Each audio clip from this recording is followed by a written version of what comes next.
sono Giorgio Marciolina di Asiago e ho partecipato senza tante pretese al vostro concorso letterario, ma sono stata sorpresa e felice quando ho saputo che il mio racconto è tra quelli premiati. Ringrazio la giuria e mando un saluto a tutti.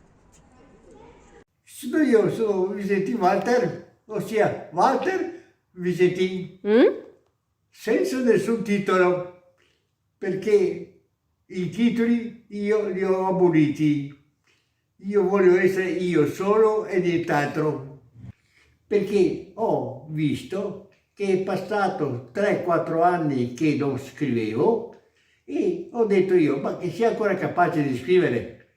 E allora ho preso una matita e mi sono messo a scrivere e ho visto che facevo fatica a tenere la matita e a scrivere. Ma guarda, no.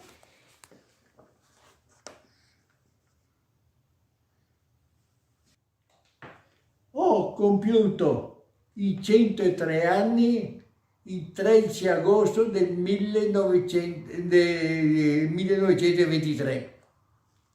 Sono contento di aver vinto col mio racconto. Io vi saluto tutti quanti e braccio a tutti quanti voi altri, sperando che l'inverno che andiamo incontro sia molto potente per voi altri, e se potete andare e se per caso nevica andate a sciare,